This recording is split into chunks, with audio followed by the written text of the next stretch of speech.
Thank you, Mr. Speaker. Thank you, Mr. Chairman. I rise in support of this legislation on behalf of the American public that has had enough.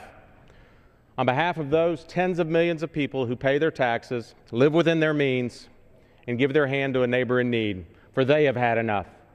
On behalf of those like Boeing, whose innovation, entrepreneurship, and technology ensures that more moms and dads will not have to witness a flag-draped coffin bringing their son or daughter home from a land far away, for they too have had enough.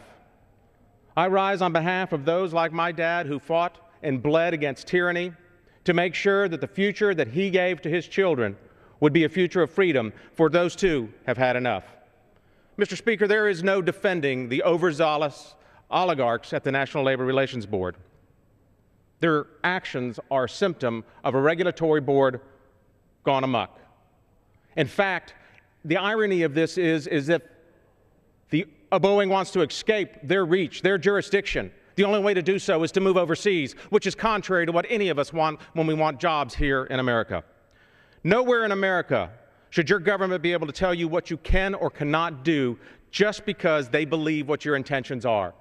Mr. Speaker, this administration needs to stop reading minds and start reading the Constitution. The Boeing decision is a vivid reminder that absolute power corrupts absolutely. And we could dismiss it if it were only an isolated case, but it is not.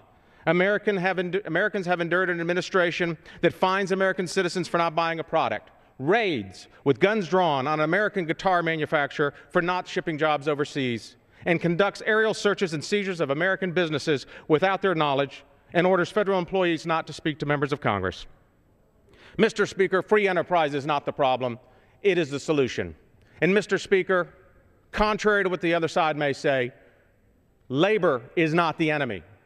Labor is the backbone of the American economy. But both should be aware of a government that can tell you what to do just because of what you think.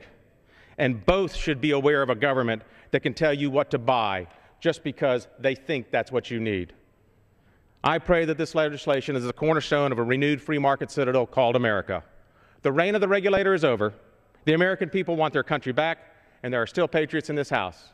Mr. Speaker, I yield back.